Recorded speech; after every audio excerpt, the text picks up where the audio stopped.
Hello, everybody, and welcome back to the Everything Moto. Oh my god, I'm going to do that again. Wow. It's only been a week. Calm down. I know, jeez. Hello, everybody, and welcome back to the... Oh my god. Hello. We'll just leave all this in. Hello, everybody, and welcome back to episode 100 of the Everything Moto Racing podcast. There we go. Wow, you really nailed it. You really stuck the line. You think after 100 podcasts you'd get that sorted, but no, here we go. Well done. Yeah, no, yeah.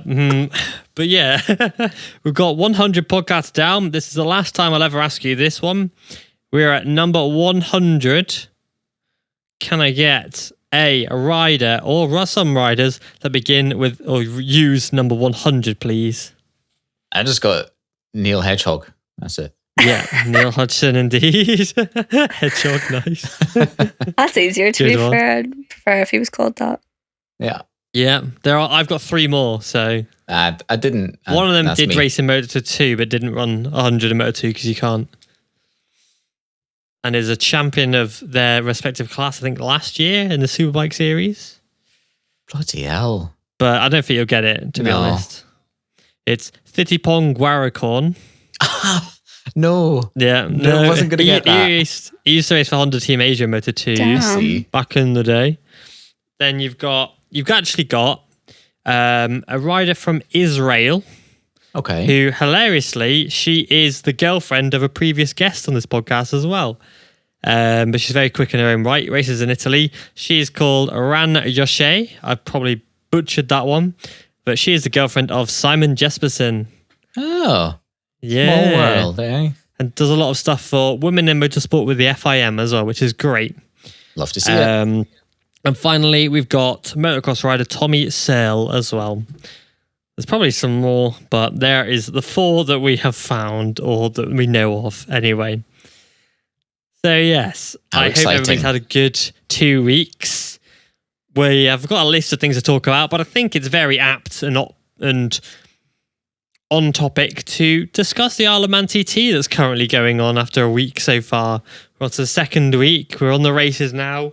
And there is one man in everybody's mouth, one man on everyone's lips, and that is Michael Dunlop. Is it Michael Dunlop? Yeah, it is. I just can't believe what you just said. That's just dodgy. You're laughing. I'm like, why are you laughing? Sorry. Oh, God. If you can't see the cameras, everyone else is dead. Oh, keep it together. Laughing their heads off. Goodness me. Well, you're right. The man in everyone's mouth. I mean, the word in everyone's Michael Dunlop. He's going rather fast, isn't he? I hope not. Oh my God, no. So was it the first unofficial 135 lap, was it? Or has he now done an official one? We've had 135.452 from Peter Hickman a few years ago, but then Dunlop went in and smashed it with a 135.5 or 6 or something like that. But then in the race, he then went into 135.445, I think it was. It was like within a tenth of the all-time record, which is ridiculous because that's on the Superbike as well, and we'll probably see it even faster in the senior TT. But he has now got 23 wins, matching John McGuinness's record, and he's got 3 left to match his namesake and, of course, family member Joey Dunlop's record of 26. Yeah, he's going to do it. He'll do it this week. I think he'll do it this week. There's 2 races tomorrow. He could have 25 by the end of tomorrow. He'll do it. He just looks incredible. I seen a tweet from Glenn Irwin yesterday, or maybe a couple of days ago, was like, apparently just the look in his eyes at the Northwest 200, you could tell that he meant business this year. And I mean, there's no stopping him. I totally believe it. Like, he's out for all of them this week. Blood, isn't he? He's getting them all this week. I firmly believe it. Oh yeah, absolutely. He's absolutely on it.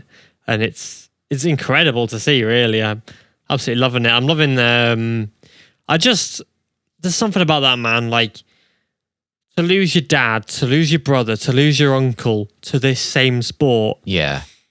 And to not walk away from the sport, to then not only not walk away from sport, but to rise to such a level that you're pretty much untouchable at the 23 TT.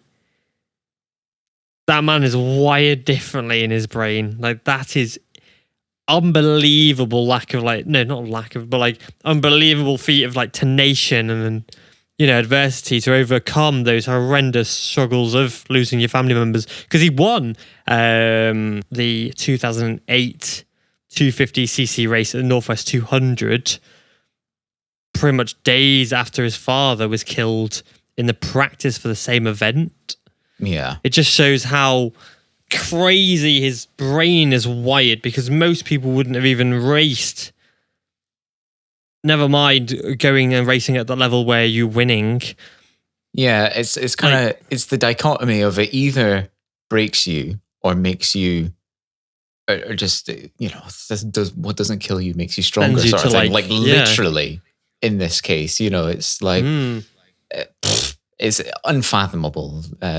It really is. Mere mortals like ourselves, to be honest. I can't begin to imagine. But like, it in a way, it's like we all grieve in different ways, and he channeled that into like just riding like racing. An absolute demon, and it's still happening as a result. It's still there. He's still got it. That's for sure. Yeah, absolutely, and it is. It's just testament to the Dunlop family in general, to be fair, because all of them, no matter what, like William, for example, obviously, God rest his soul, like his wife was pregnant with his kid and he was still going out and doing it. It just shows that for these guys, and obviously the rest of TT riders, racing is like above everything for them. It's a way of life. Yeah. Like it comes ahead of absolutely everything. Yeah, well, it's funny because, like, I was speaking to my girlfriend about it a little while ago, because she is new to this world and stepped into this world. And I remember when Jake Dixon recently was racing and his wife was at home giving birth to his child. And she is somebody who's never heard of this world or whatever, could not wrap her head around the fact that he is racing a motorbike around a track on the other side of the world whilst his wife is giving birth. And to us, it's normal. And it's like, well, of course he'd race his motorbike. Of course that's what he'd do. But to obviously a normal person or somebody who's obviously outside of a loop, it is just unfathomable that you would, just to ride a motorbike around, you would give up all these things. And I think it's on another level with road racing. Like, obviously, it's a short circuit racer. Statistically, you're going to be fine. You're going to come home. You're going to see that kid, whereas it's really, it's much scarier percentage of you not hitting the finish line at the end of the race. And it's, but like you say, it's a way of life. They literally would rather die than not do it. And that's just like, that's it. It's black and white like that.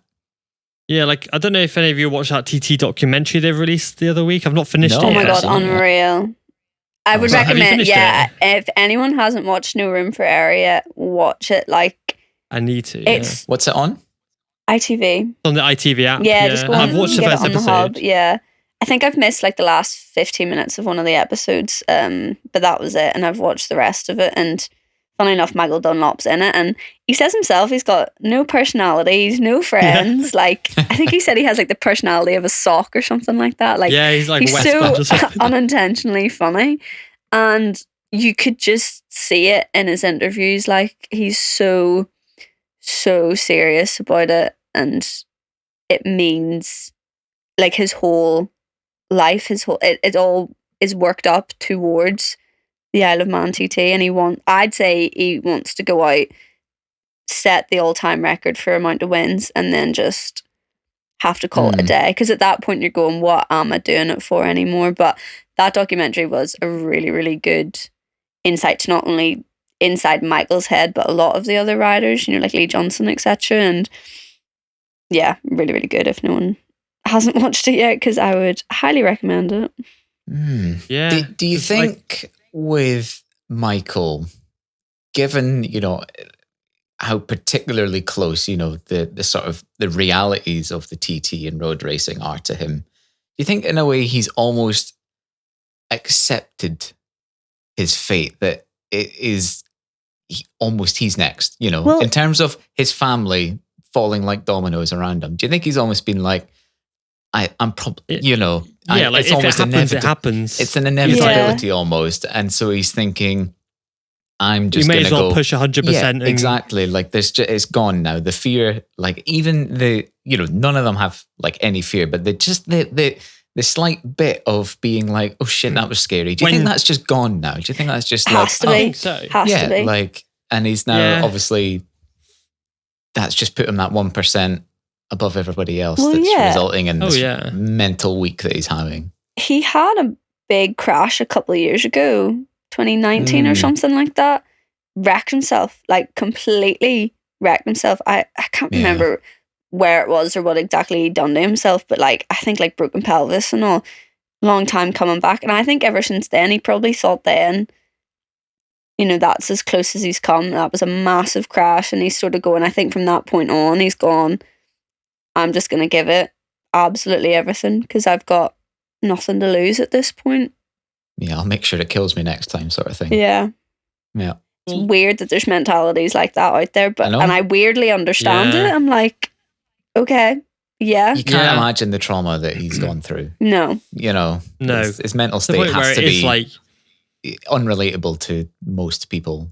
Yeah. Yeah, that's it. And for these guys, like we say, because they put this racing above their unborn child in their wife's stomach, above everything, and that's all they think about. It's like we say, it's like if they lose their life to it, it's kind of like maybe an honor to them, or it's like that's just part of the plan. That's just part of they were doing what they love. I think is a massive part of it. If something happens, they were out on their bikes setting the fastest times they could ever possibly do. In a circuit that is unmatched around the world. You're never going to get something else like that around the world. Like, you get people flocking to the Isle of Man to come and race around it. It's an honour, you know. And then you've got the likes of Glenn Irwin, who went, I'm going to do it once. I'm going to go around it. I'm going to see what it's like. Bloody impressive at it, and go, that's enough now. And he can just... And he goes, that's enough now. He acknowledged that he has a wife and kids at home and goes, well, actually, that's more important for me. I've done the TT. I've seen what it's all about. And I know what I want to come home to at the end of the day. Yeah, he rolled the dice and won. Yeah, exactly. Because he did an interview with the BBC today.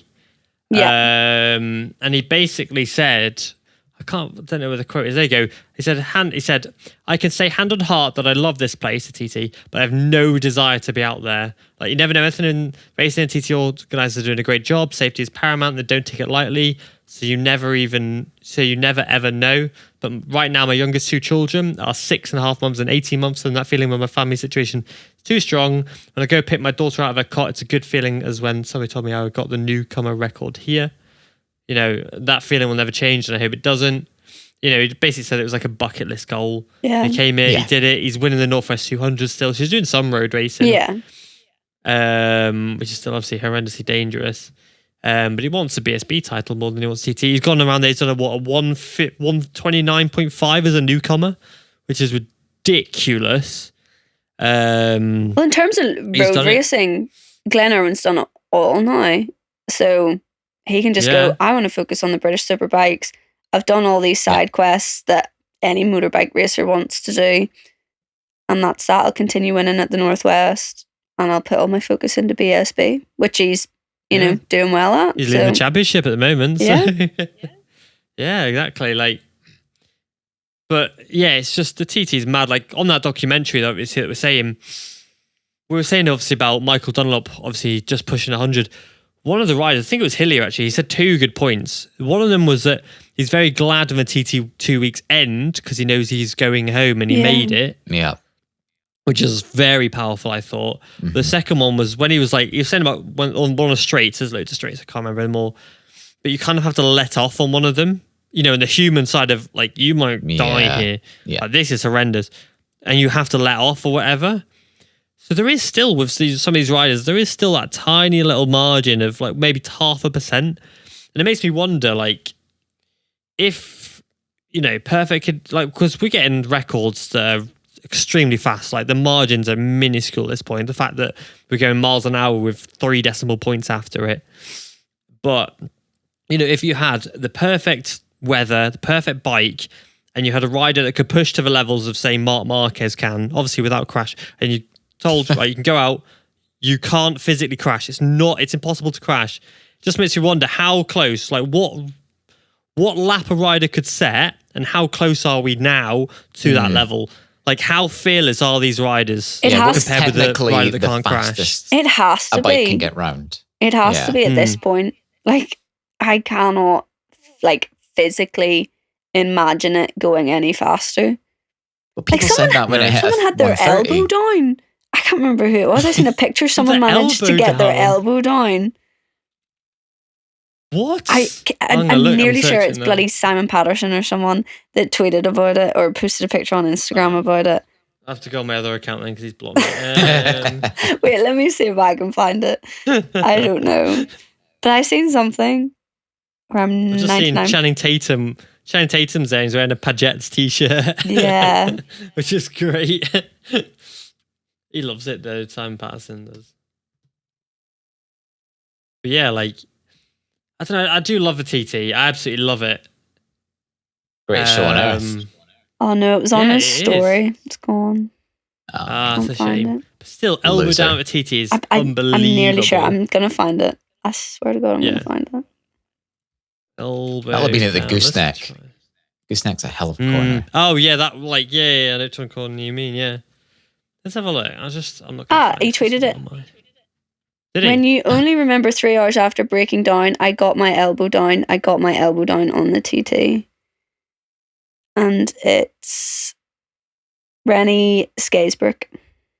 Oh, nice. And then he had a picture as well. Yeah. I'll send it into the group.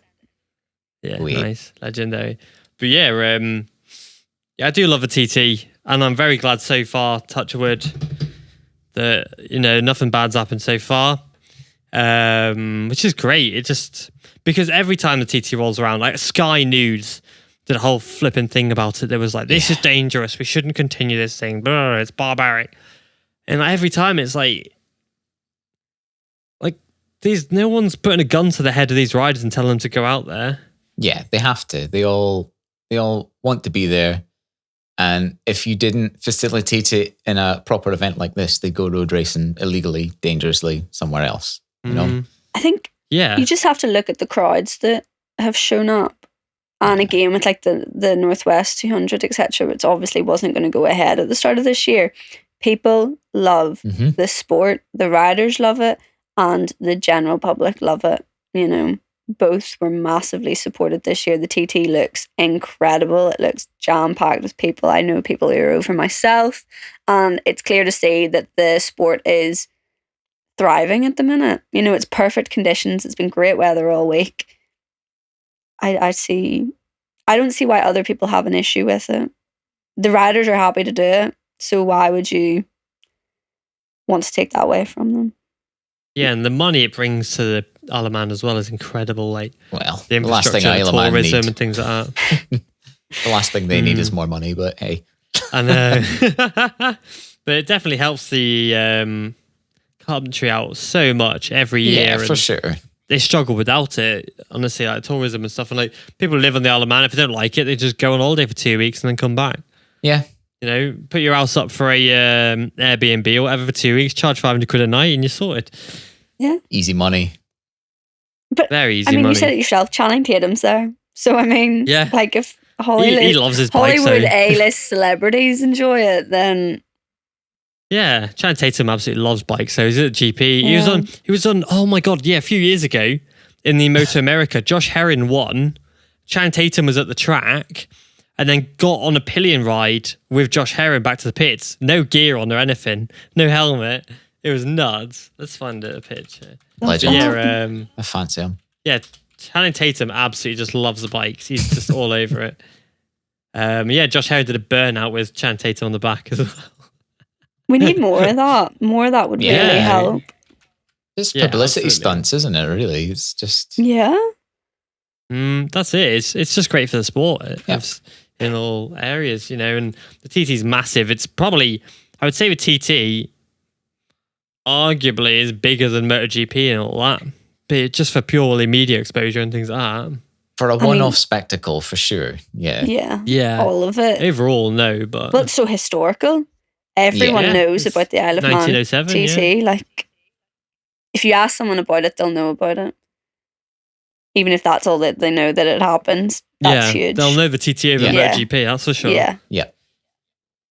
But yeah, it's interesting. Like, I'm just excited to see what happens this week, and there's so many good riders out there. David Todd's doing great as always.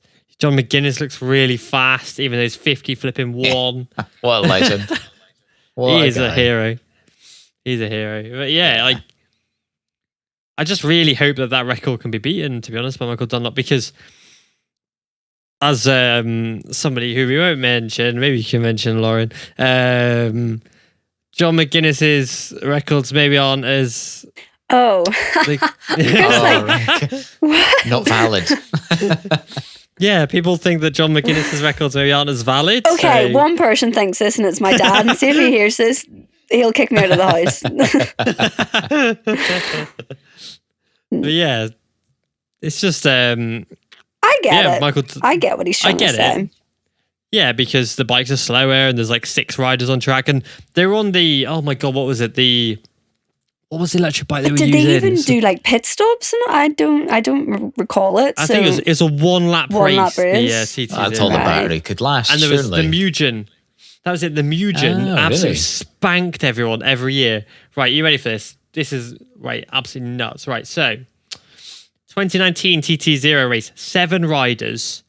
The top 2 was Rutter and John McGuinness on the Mugen. They did laps of 121 and 120 miles an hour, lapping 18 minutes. Not slow. 3rd place. No, not slow at all. But Ian Lauter was 3rd, doing 102 miles an hour in a 22-minute lap. Oh. Yeah, and the same happened every year prior. So I get it, to be fair. Like, if you're on a Mugen won 2019, 2018, 2017, 2016, 2015... 2014, and then that was the year they debuted. And every year, Michael and John had a 20 mile an hour a lap advantage. Oh, that's I kind of get his point. Okay. I kind of get his point. Because there's 5 races, and yeah, every time, like 2012 there's 4 riders on track, 2013 there was 8, 2014 there was 6, 15 6. 16 5, and if you've got 20 miles an hour a lap on everybody as well. I mean, it's another opportunity to get out on the circuit, so I suppose that makes sense. And I get both sides of the story. My dad doesn't like Moto E either, so it all sort of adds up.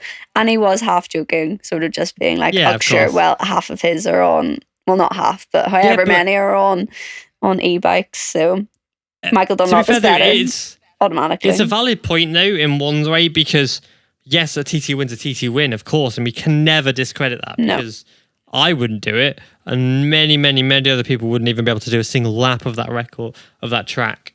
And, you can only use what you're given and use the equipment you're given. If you get the best equipment, you got the best equipment. But that advantage, you're guaranteed a top 2, aren't you, every time? All you have to do is stay on the bike. Yeah. Which is easier said than done. Yeah. Yeah, of course. Yeah, I would make it about 1 corner, and I'd be like, I'm not braking like anywhere near as late as I need to for that first corner. Half the TT's bloody 30 mile an hour zones.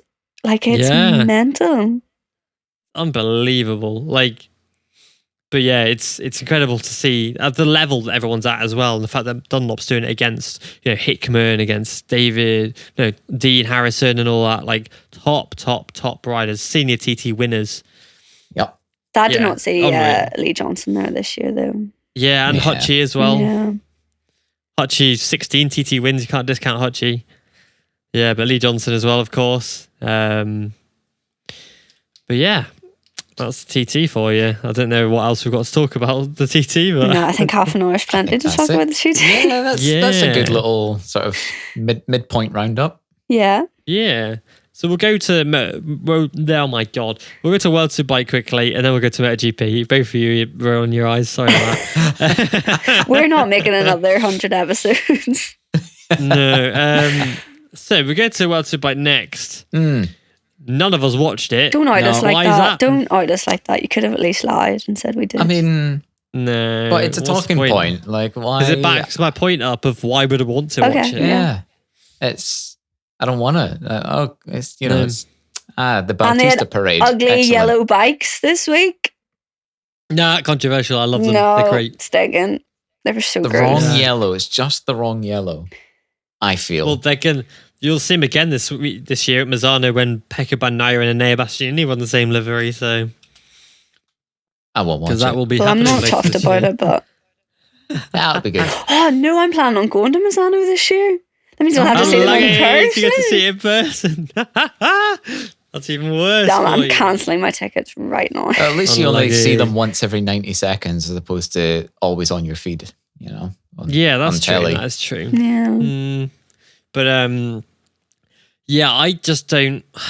Like I said before the weekend, I made a post. I was like, "Oh, will we see Bautista win three races this weekend?" Yes, we Being will. like, obviously we will. And yeah, we've had 15 races so far. He's DNF one of them because he got knocked off.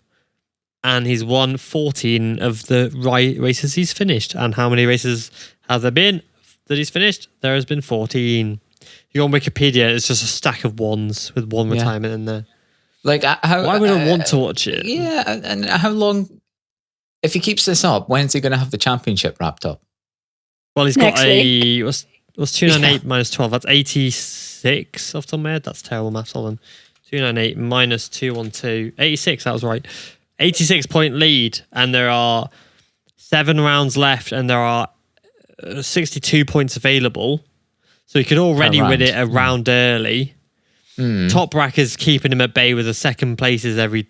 Top Rack has finished every race bar one this year, and he's finished on the podium for every single one of those. He's got thirds and seconds across the board, really. So, like, Great, how exciting. Even he's fed up with it and he's going to BMW. Yeah, he's sick of it. He's like, I've had enough now, so I'm going to completely change up. Not even going to be on the podium next year. Like, that's... Yeah, that's a really risky one, that one. Yeah. Like, they've got more power, the BMW, but... It's what you do with it, though, isn't it? Yeah, because they've won some races in BSB. Cameron Bobier is doing really well on the Moto America, and obviously they're winning TT races, but they just cannot translate it into World Superbikes at all. And maybe that's why you need a ride like Top Rack Razgatlioglu on it, of course. Yeah. But Scott Reddin was really good on the I know I fucked that up. It was really good on the Ducati. But Scotty was great on the Ducati and he's nowhere. Michael van der Mark was winning races for Yamaha, was third in the championship, nowhere near. Yep. You've got Loris Baz, who was really good on the Yamaha, and then the Ducati, when he did those 3 Ducati races for Go 11 and was on the podium for all 3 rounds, or 3 races, sorry, and Algarve. And then they hop on a Beamer and they're nowhere. Garrett Gerloff, again, he's absolutely nowhere. Garrett Gerloff. Well, it's weird because every so often the BMW will have like a good round or a good practice or something. You're like, oh shit, they've got it together. They're then you know, same rider, same bike is at the back of the grid next week. You're like, come on, what's happening here? The might of BMW and the multi-billions of pounds they've got to put into it. In terms of funding, they've got to have some of the deepest pockets on the grid, surely. Well, they've invested it's not the deepest. Well, probably second to Ducati, surely, I would think. Yeah. If not, then more. Because I don't know, there's a few BMWs on the road. There is, but Ducati last year, BMW destroyed them. So Ducati's annual turnover last year was 1 billion euros. Okay. BMW's annual revenue for 2022 was 150 billion. Yeah, but Ducati are owned by whomst? Audi. Oh yeah, I guess you got Volkswagen Audi Audi. Group. So annual turnover. Volkswagen Audi Group is going to be pretty. Only, I say only, but it's a third. It's 50 million. Is that just Audi? The BMW. Though? Yeah, it's just Audi. The BMW have technically triple the firepower. They've got the M series, which is obviously the motorbike, the M1000, and like they brought out the M1000 a few years ago. They updated it for this year,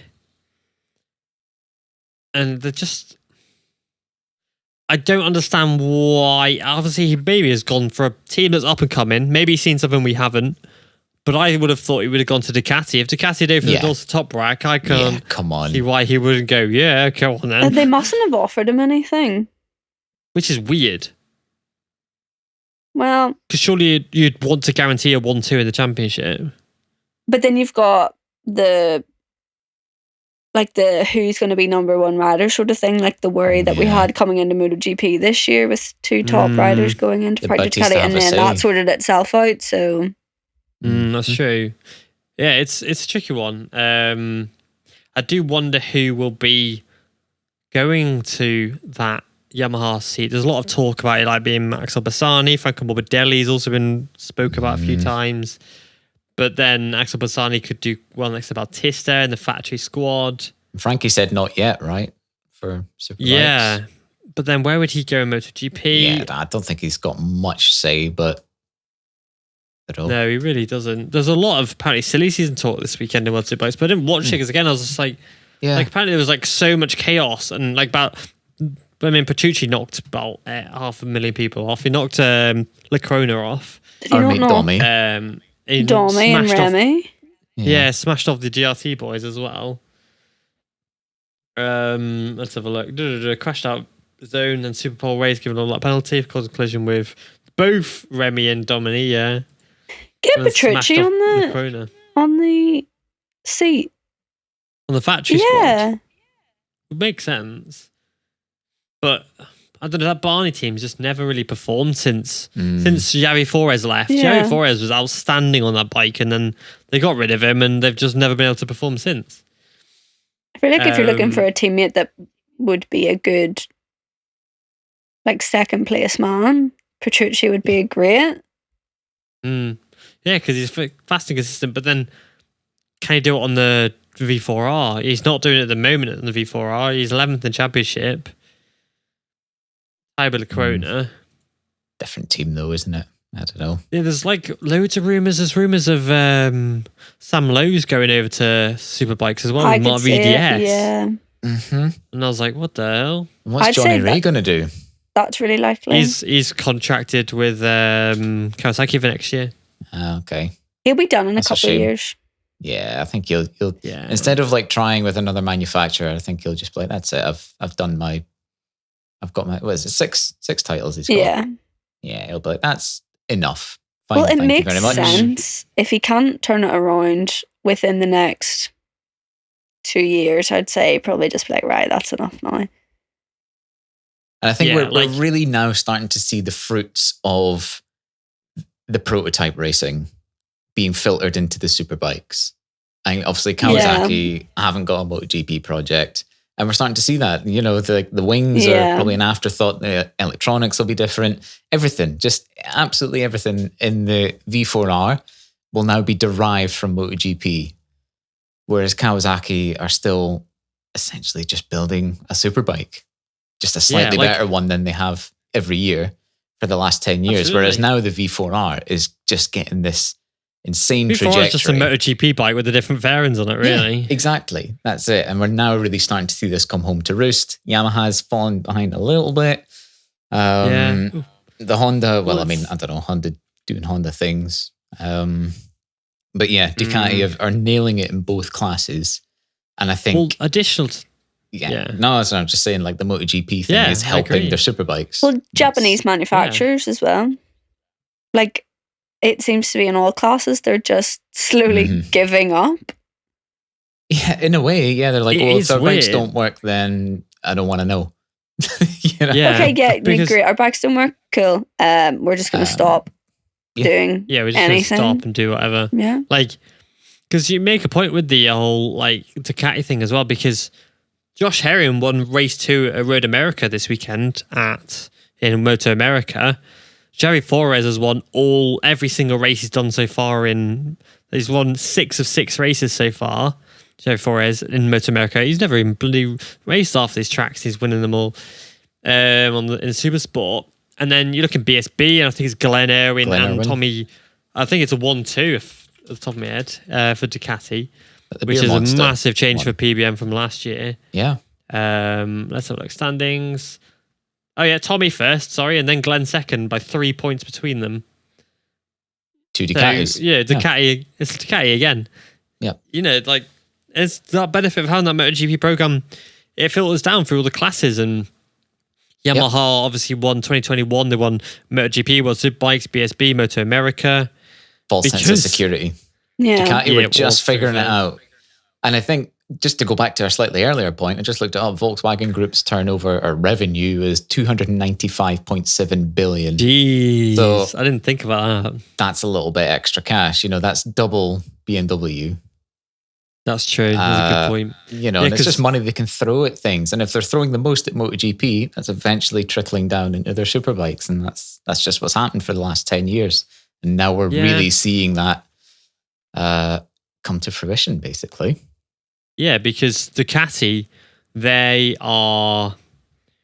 bikes are developed a lot using Lamborghini and Audi's technicians using their wind tunnels and using their technology and things like that as well. Yeah. Whereas Yamaha don't have that benefit. Yamaha and Honda, they build cars, but they don't build... Honda have obviously got some sports cars, but they're nowhere near as hyper as the Lamborghinis of the Audis of the world. Yeah, well, that's it. You're not getting the engineers for the Honda Jazz being like, yeah, feel free to bring that superbike into our wind tunnel. Do you know what I mean? It's not quite got the same appeal as your Aventadors. No, whereas Audi are out here winning like the Le Mans 24 hours and things like that. Exactly. So that's it. It feels like a game of Monopoly that's been, you know, tightly fought for the past 50 years, and now suddenly, like, Ducati have just suddenly got all the hotels in the right places and are really starting to just Park Lane, and it's all that's going it. well. They're mugging everybody off now because they've played the long game and been smart, and now they're raking it in, and that's where we are. Championships for making them a bit boring for everyone else to watch. Exactly. Thing is, like, they can win everything now. They've got MotoGP, they've got 1-2 in MotoGP at the moment, and it's just down to the riders now. Their bikes are at the level, but it's just down to the riders now to just put them where they need to be. And I can't think of a single rider on a Ducati at the moment who couldn't. Like, you look at WorldSBK, you got Bautista, Rinaldi, Petrucci, Bassani, and Ertl. All of them are capable of getting a podium on that V4R, I think. Mm-hmm. Ertl's struggling a lot. I think this is last year in Superbikes this year, but even so, he's doing really, really well. And did do really well last year, you know, 8th and things like that. He's had some solid results this year. It's not been filled in fully, but in the MotoGP, you've got 8 riders on Ducatis. All of them are podium worthy. Even Fabio Di Giannantonio, because he got pole position last year at Mugello. Every single Ducati rider has the chance of getting on a podium. Yeah, if you could not say that about any other manufacturer. Mm-hmm. Yeah, you couldn't say that about any other manufacturer. Maybe KTM when pole's back. Yeah, but that was about it. I can't see Nakagami getting podiums in MotoGP. You know, I can see both Yamaha riders getting it, but that's because there's only 2 of them. But apart from that, Ducati will slip up eventually, though. Yeah, happen. In a couple Honda of years went for years of winning to then crush Yamaha. Look at Yamaha in the early 2000s, Valentino Rossi. Now look at him. It'll happen. Yeah, but sooner rather than later. The one thing though I do see and wonder about Ducati is we talk about how great they are every year and how good they're doing. We don't see any with the Aleman TT though. Why is that? Is that a vanity thing? No, I don't know. I've wondered, like, because they did race them years ago. I was going to say, like, I think why don't know? It's potentially like maybe a budget thing as well, because who's going to buy a 60 grand stock bike to begin with and think this could end up in flames in quarter of a mile? Yeah. Is it obviously the TT is more to do with the rider than the bike, let's be honest. Yeah, who wants to ride a Ducati around the TT? I think it's a why big would you? thing. Like a 225 brake horsepower, absolute monster thing. Like because John McGuinness, running 998 in 2003 and finished second. But like and Michael Dunlop. Maybe you want that smooth inline 4 as well. Yeah, well, that's it. Yeah, so Michael Dunlop was meant to race a 2020 Superbike and Senior TTs aboard the V4R for PBM, and then signed up and was confirmed to do it last year on a Ducati. And at the last minute, he didn't, and he split. I suppose it has to be what you're most comfortable on around the TT. Yeah, it's just weird. Like, why are Ducati so good everywhere, but we never see a TT entry? Or at least a factory one. You know, like you got your FHO, which is a factory BMW squad. Yeah. You got your factory Honda squad.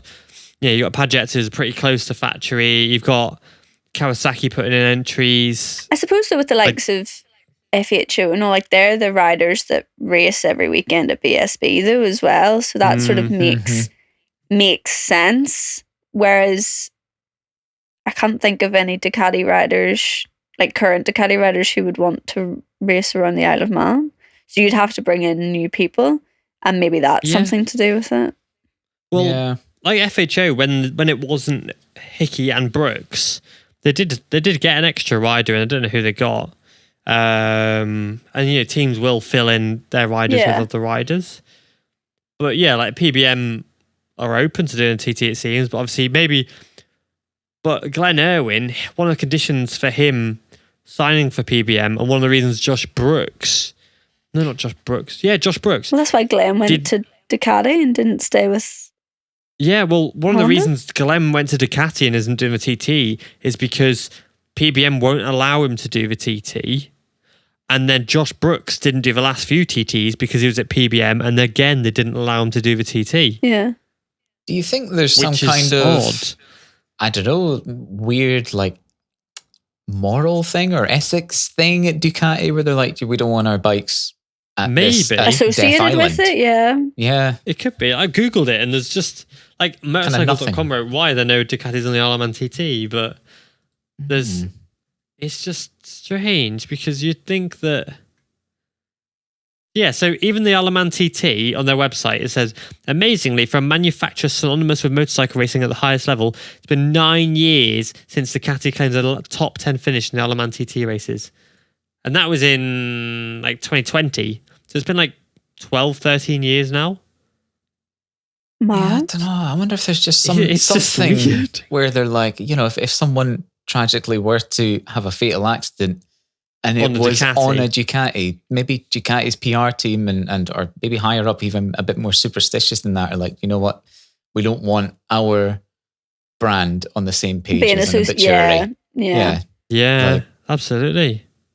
Who knows? But maybe. Very strange. If you know the answer and you listen to the podcast, please let us know, because it'd be very intrigued to know. It's something I have wondered for a while. Just making this all up. Yeah, like story out of nothing. You don't see Aprilias on. Aprilia don't really go either, do they? And they got super twins, I suppose. You got I guess Giono's 660s, but yeah, Johnson last year handed their best ever result, I guess. But yeah, it's not like super twins. It's the little 650s, isn't it? It's not on the RSV4s. Yeah, no, exactly. You've not got the V4, but then less support, less bikes to be sending off to slaughter. I don't want to say that, but like, you know, off to like a really high risk event where it's not going to be. There's got to be more financial risk with something like the TT, and you're not like gathering data, and it's less of an investment to be able to take the information that you gather from the TT into your bikes and like make them more sellable and stuff. Yeah, because it's making a bike that's going to go well around the TT isn't going to help your MotoGP bike because it's so different. So what's, you know, having a TT bike, I think, that wins races could sell a lot of bikes. So for Ducati, if they're like, our bike wins a TT, our bike's good on public roads, so buy our bike and you can be as fast as this on public roads. Is the marketing I would be going down with Ducati, but maybe they don't want to be. But that's what Cameron said. Maybe they don't want to be associated with the Isle of Man. Yeah, it's strange. And of course, if you're almost selling a bike to encourage people to act like TT racers on public roads. That's your marketing strategy. That's not a good look, I would say. It's true. Yeah, that's true. Okay, well, shall we move on to the Mugello MotoGP race? Yes. Oh, please. Yeah, starting with the main thing being that Paul Espargaro, unbelievably, tried to race this weekend at Mugello. His medicals team turned him down, and he's going to try the weekend after at Sachsenring and maybe Aston the week after that, if the medical team will give him the go-ahead. But the fact that he's hit back so soon, I thought he was out for the full season. Yeah, same. I thought he'd maybe try a flyaway at the end of the year. Yeah. Summer break. He'll not be back before the summer break. I don't think so. I hope he doesn't, because again, this thing of riders coming back too early is just... I think he's got it in his head now, though, with what happened in Le Mans and the bike looking really promising. And seeing how good everyone is. He said he hated watching it from the sofa. I think he's really got it in his head, which is incredible, like literally so incredible. But the fact that it's Monday and his medical team already said, no, you're not going. Like he clearly isn't in a position to be racing at all. So I think Sachsenring is a bit unrealistic, considering we're still 6 days out from the race. And they're already going, no, you're not getting involved. So I don't know. I think it'd be the sensible thing to do to sit out and come back in Silverstone after the summer break. But who am I to say that? He'll not listen to that sort of advice. No, of course not. What do you mean? He's listening to the podcast right now. Yeah. Paul Espargaro, please take my advice and come back after the summer break. Well, Sachsenring's super physical as well. So I can't see that being a viable option. Assen's, I don't know, to be honest. It's a very classic racetrack. Still going to be physical. None of them are easy tracks to ride on these bikes, but I think Sachsenring in particular would be a no-go. Mugello is going to be hot as hell, I imagine. It usually is this time of year. Will be hella physical. So yeah, I think you're right. Come to a cooler Silverstone after the chances summer break. Of rain. Chances of rain, a nice easy race for Chilled you. out. Yeah. Why not? It's in like 3 months' time, 2 months, however long. Loads August of time. now, isn't it? Yeah. 2 months, yeah, God. Got whole of July off. It's great. Fantastic. I'm glad I have so many summer holidays to go on. Oh, yeah. Lovely. Oh, isn't that nice? Oh. Isn't that nice? Very nice. But yeah, when the first rider sacking/splitting from their team has happened, with Lorenzo Dalla Porta splitting from the SAG Racing team, and instead will fill in for the injured Alex Eskrieg for the next 3 races at Mugello, Sachsenring and Assen, whilst Eskrieg continues to rehabilitate his shoulder that he injured very early into the season, in the opening round of the season. And he will be replaced by Tiger Harder, which doesn't make sense to me, because Tiger Harder has never really performed in Moto 2. Carlos Tata has literally just won the Junior GP race in Jerez for the same team, has experience in the World Championship. I don't know why they didn't just put Carlos Tata on the bike, but money talks. Money. That's it. We've said it a lot in this pod. It's all about the dollars. Unfortunately, it is. And Tiger Harder, I'd say, is pretty well off. Nice for some. But it's mad, though, for Dalla Porta, because he had a 3-year deal with the team. Is this not his first year? 6 races. Yeah, 5 races. First year, of a 3-year deal, and he's already split after 5 races. Things must have been really bad. That's not so nice, is it? It's a bit worrying for the SAG Racing team, because they got a podium with Bo Benschneider, but they've had a history of riders leaving their team. It's always been a thing. I remember, God, I had the Edu Porales, I think his name is. He's the team owner, and it was when they had Remy and Kazma Daniel. And Kazma Daniel nearly lost his seat halfway through the season because they had no money and couldn't afford to put him on the track. And then they had to sack him at the end of the year and replace him with Bo Benschneider, because Bo Benschneider could bring some more money that he couldn't. And yeah, it just seems to be that I don't know if it is Edu Morales. But it is. I think that's him. He went mental at me, but yeah, like the team just seems to just cycle through riders. It's one of those teams. Obviously, teams are expensive to run, of course, and teams don't, they don't run on like willpower or wishing and things like that. And you have to have money, but they just seem to only attract riders that like to pay a lot of money, and then the rider can't afford to pay it and they're gone. It struggled with Remy, and it's a sad way to do the sport.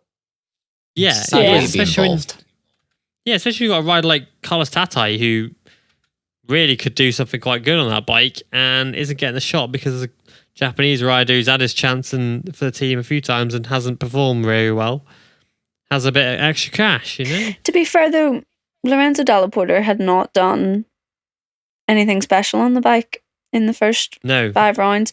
He hasn't really done anything special in Moto2 full stop. Yeah, exactly. So it kind of I get it from that sense. side as well. Yeah, I get it. But then why are they replacing him with a rider? I don't get the replacement, but I get the split.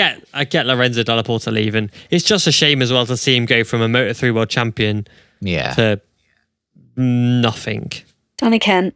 This is what I said for the podcast. This is exactly what happened to Danny Kent. Is sad, really, isn't it? Yeah. It's annoying that it's happening again. And it'll not be the last time it happens either, so... No, it kind of shows, I guess, when we hype up these riders and we're like, this rider's going to do amazing, and they win the Moto3 World Championship, and then win the Moto3 World Championship absolutely means nothing. No, you need to wait and see what happens in Moto2 before you make your mind up on riders. Yeah, it's why kind of moving riders from Moto3 to MotoGP is probably not the best idea. Unless you're Jack Miller. Because, unless you're Jack Miller, that's it. Because you look back, and so you look back at the 125 champions. You got Mike DeMeglio, did a bit in MotoGP, but didn't really do much. Julian Simon, who was obviously, these are all like 125 champions until Sergio Cortese. Julian Simon, okay, Moto2, didn't really ever get a MotoGP chance, didn't really do too much in Moto2. Marc Marquez, 2010, no idea who he is. 2011, Nico Terol, through Moto2 podiums, then got shipped off to World Superbikes. Sergio Cortese. Sergio Cortese, again, didn't really do... He did okay in Moto2, a few podiums, and then went to Supersport, won the title first year, and then did okay in Superbikes, but again, didn't reach that Moto2 level. Then the next few, Maverick Vinales and Alex Marquez speak for themselves. Then Danny Kent. Then the next few, I guess. Yeah, Brad Binder, Johan Mir, Jorge Martin. They've proven it. But then you got Lorenzo Dalla Porta.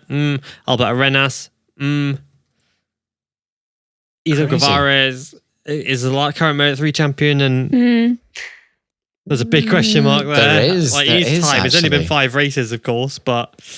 There's a big question mark there already. That's the thing. You've got the ones like Maverick, etc. They're in MotoGP now, so that makes sense. But it's sort of like almost like a half split. The champions that do make it to MotoGP and the ones that don't. Because just because you're good on a Moto3 bike doesn't mean that that's going to translate throughout Moto2 and then translate again in MotoGP. Like it's 3 very different bikes. Some people are just born to ride the smaller bikes and are talented at it. I think Lorenzo Dalla Porta is one of those people. He's tiny. He's a minuscule. He's a little short boy, and it's why I mentioned, I put it on a tweet the other day, why maybe removing the Moto3 age limits, or like we said on the podcast recently, having an additional class for riders over 28 so that they can still ride these little Moto3 bikes at that level, like John McPhee, for example. Efren Vasquez was absolutely destructive and murderous on that Moto3 bike. Efren Vasquez was an absolute animal. So was Alex Masbu, if you remember those 2 boys from back in 2014. Those guys, John McPhee, of course. And why not invite other riders who are a bit small bike specialists into this little 125 Moto3 class? Because Lorenzo Dalla Porta, it could be a 5-time world champion on a 125 or a Moto3. You had Angel Nieto, who's won 12+1 titles, and most of them, if not all of them, are on 50 or 125s. Yeah. Doesn't make him any less of a fast bike rider. It just means that he never made it on a 250, And it's great that we've got this pathway of pushing riders into MotoGP and pushing the next level and things like that, but it's not a one-size-fits-all kind of situation, and it would be great to see some support for the riders who may not make it all the way to MotoGP because... Yeah. I mean, it's a shame that that's the way it's marketed. You know, it's like in a reductive way, it's seen as like small bike is beginner, then you get a bit bigger, or intermediate, and then bigger bike is your pro bike. It's sort of, you know, it's obviously that's not really how it's marketed, but it kind of is like in a sort of subtext way, and it's like that's not how it works. Like these people are all professionals. This is a world championship in every class. Yeah. And it shouldn't necessarily be seen as like a graduation. Like the logical step is to go to a bigger bike. It shouldn't necessarily be that way. I guess like it kind of is. And it's just, that's the way it's worked so far. And I guess that's kind of that's the formula. But maybe we need to have a rethink about how that kind of like the perception there. Yeah, it's all... Yeah, because... Sorry, it's all just road to MotoGP. Like, that's what it is. It starts from, you know, like Red Bull rookies, etc., and you move up all through those little classes. The 125 Moto3 bikes, you know, it's all because, you know, it's 16, 17, 18-year-old kids riding them. They're smaller. It fits them. It suits them. As they grow up, you said it, they graduate to the Moto2 bikes. That's a massive jump, but they get bigger. They're more mature. And then by the time they're ready to go to MotoGP, you know, they're 22, 23, perfect. You know, that the age thing seems to play into it massively, that you've got to come into this championship when you're sort of 16, and then you've got to grow up with the bikes. And then once you've, you know, matured and got to the stage where you're ready to ride MotoGP bikes, away you go. But that's, I mean, it makes sense that that's how you'd want it to go, the road to MotoGP, but that doesn't work for like 99% of the people who are actually in these classes. You've got your few percentile that it does work for. And of course, there's loads of people in the class that have gone through all three classes, but you know, there's MotoGP riders now that won't ever win a MotoGP championship, but actually if you put them back down on, say, the Moto2 bikes or Moto3 bikes, they'd probably win championships still, so... That's it. Yeah, I mean, there's no harm in it. Sam Lowe's did MotoGP, then went back to Moto2, and he's not doing too bad in Moto2. Fighting for the championship pretty much every year, apart from last year. So Thomas Luffy Thomas Luffy did every single Moto2 season, bar his MotoGP season, until his retirement. He did every single one. There's nothing wrong with that. The last ever dual 125 champion was Kazuto Sakata, who won it in 1994 and 98. You had Aoki won it in 95, 96. Loris Capirossi won it back-to-back. You know, Nieto won 7 of them. Carlo Umbriali won 6 of them. He's a 9-time world champion. No one ever looks at either of those and goes, oh, you know what, like, yeah, you're X amount world champion, but you didn't do a MotoGP, so it's not. Yeah, not premier class, so it doesn't count, sort of thing. Yeah, and that's just it's not the case, is it? You know, you got Luigi Taveri as well, 3-time world champion in the 125s. Nothing wrong with that. 143 starts and 30 wins, 89 podiums. That's amazing. You know, quite a stat. Yeah, it's better than I've got.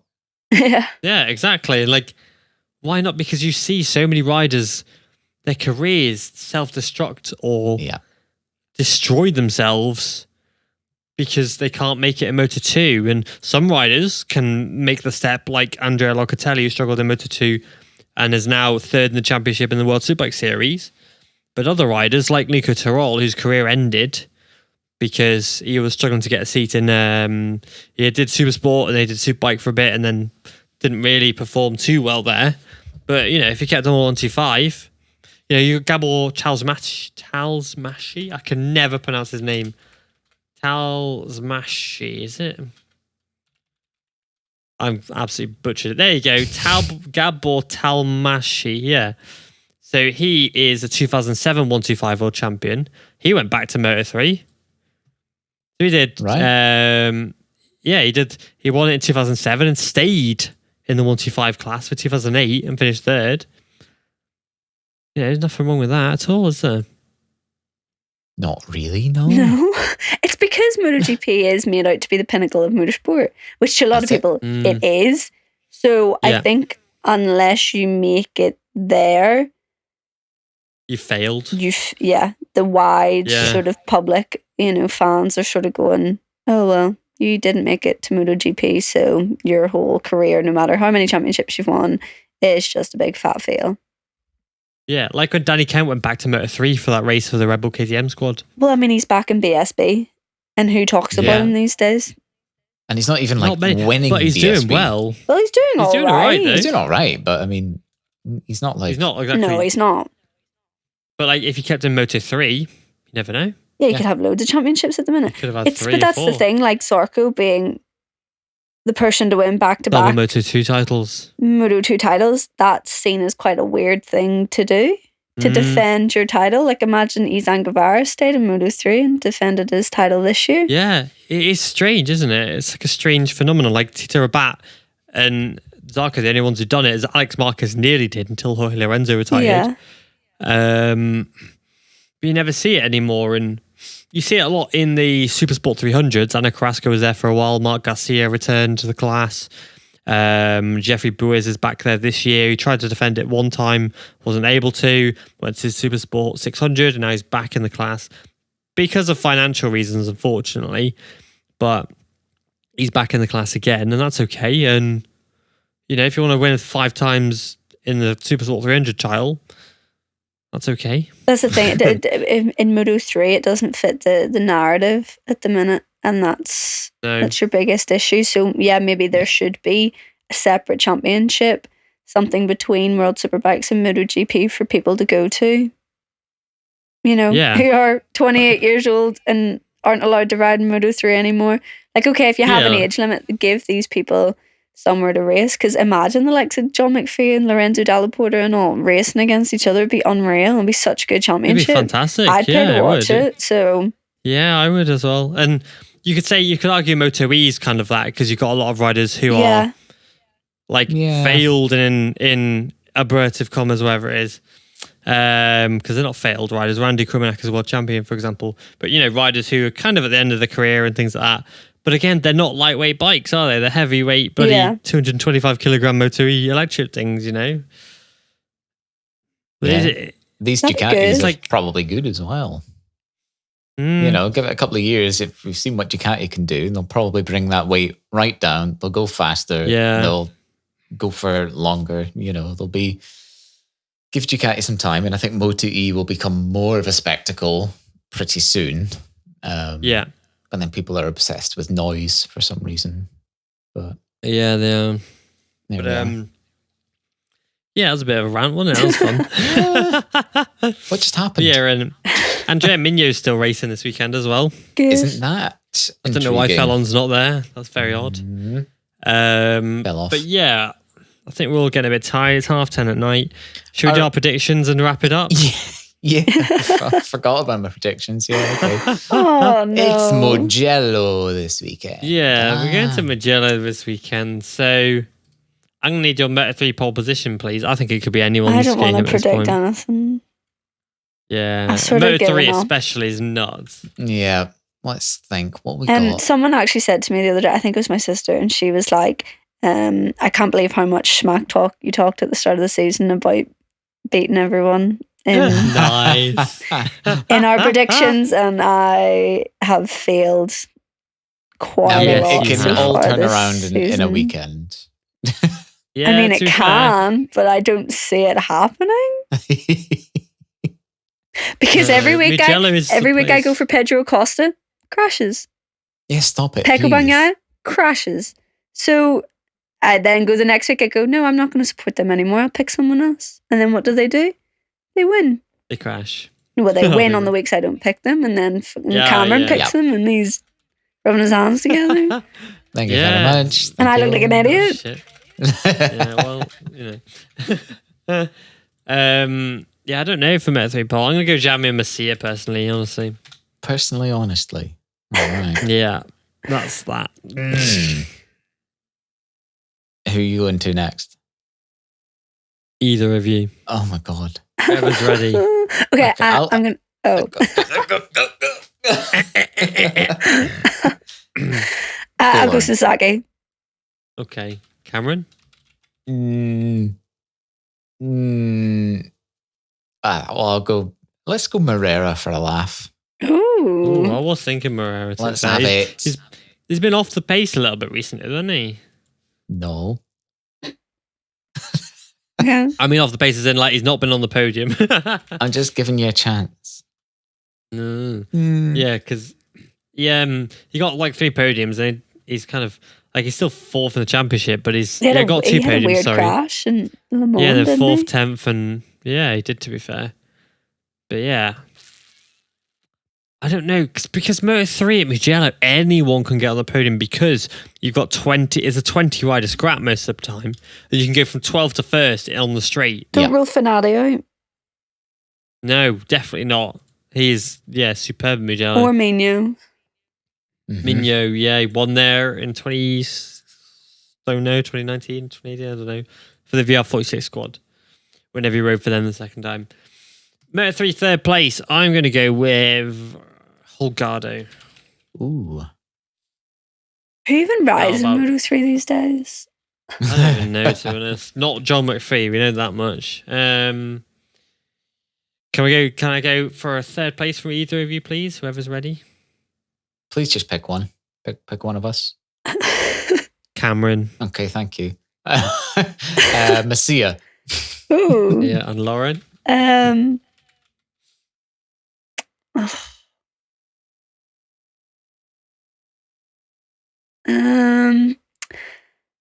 I'll go with Rueda. Ooh, that would be nice. Yeah. I'm going for Ortola for second. Cameron? Sasaki, please.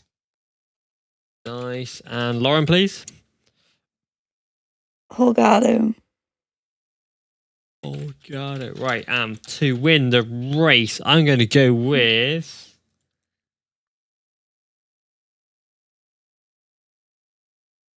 I don't know. I don't know. It could be anyone. Oh my god. This is exciting. Anju. Dennis Anju. Oh, I forgot about Anju. Interesting. I was thinking him for a second, but Who have you gone for, Cameron? I'll go with another Holgado dub. Nice. It's very possible. And Lauren, please. Ortola. Nice. Good shout. Also good. Yeah, very good shout. Right, Moto 2 pole position. I'm going to go Arbolino. Cameron, please. I want it for an Arbolino, to be fair. Yeah, let's go Arbolino. Go on then. Go on. He twisted his arm there. He did. Whoopsie. Sorry. And Lauren, please. Well, I also wanted to be Arbolino, but I want to do something a bit different. So I'm going to go for Sam Lowe's. Nice. Good shout. Yeah. I was thinking Lowe's. He's in a spot of form. And when Sam Lowe's is in form, he's pretty unstoppable. Yeah, he's quicker than anyone almost, isn't he? Oh, yeah. 100%. I wonder if Darren Binder will be back this weekend. Just thought because I saw Senna Aegis smiling at me on his little photo.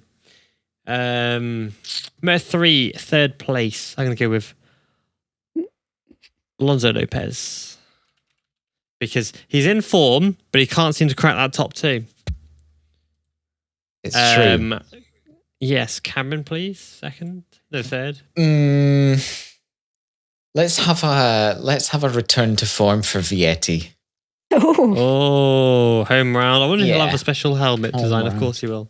Well, I wonder if we'll see any special liveries. Grassini will probably have one. Because they always do. Maybe. But apart from that, I don't know. Right, Lauren, please. Third place. Sam Lowe's. Nice. Okay. Right. Second place, I've gone Arbolino. I bet you can't guess who I've gone for first. Whoa. Cameron, second place, please. Let's have let's have Acosta then. Okay. Nice. Yeah. Okay. You're gonna Lauren, do. please. Oh, no! I'm like, should I change mine? Well, you go before me next time then. Yeah. Okay. From Oh. WorldSBK. Do I trust him? I don't know if I do. Yeah, please don't pick him. Right. Okay. I'll change my mind then. I'll go with Lopez in second then. Lopez second. Okay, I've gone for Acosta to win. I'm going to trust him stupidly. Cameron, please. Tonilo Arbolino. Oh, no, wait. I have to go for it. No, that's fine. I'm predicting him to win anyway. I don't care what you think about that. He's winning. So Lauren's gone Arbolino as well. Yeah. Okay. Okay, MotoGP pole position. I think it's going to be a wild card. Oh. I because Digia got it last year. Oh. I don't mean a wild card rider. I just mean like random threw rider. me for a second. Yeah. Stefan Bradl's getting pole. Folger on pole, please. Yeah. Oh my God. Valentino Rossi. I think Michele Pirro will be back as well, just a heads up. Bastianini? Imagine Bastianini said it was race week on social media. Is he going to be back? Because that changes things. He will be. No, it doesn't. I think he will be. Yes, it does.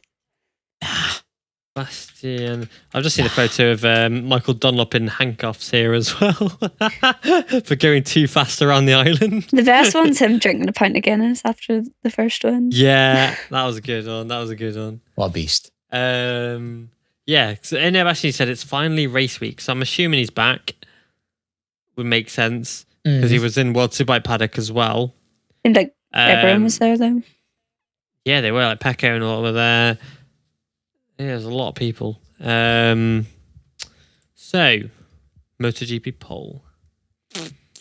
Jack Miller. Oh, juicy. Yeah. Right.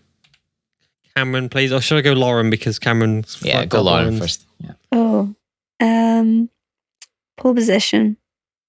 Oh, it's going to be Pecco Bagnaia. Yeah, I was thinking that. Yeah. Cameron, please. Marc Marquez. Oh my God, that is a spicy one. Here, actually his brother, I think Alex actually could have a good shot at it. It's probably going to be a Ducati. Yeah. But really? Yeah. Whoa. Hot take, I know. Okay. I know, right? Right, sprint race winner, I've gone with Bagnaia. Cameron, please. Sprint winner, eh? You've won of 4 people.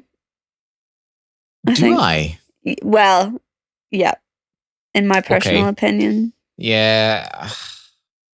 Yeah, let's go with Pecco then. Fine.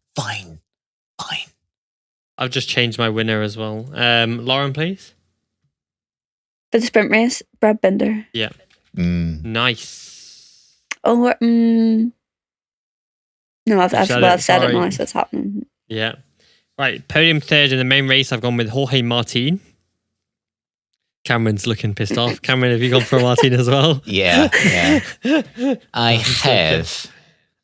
have. And Lauren, please. How did the Aprilias do around Mugello last year?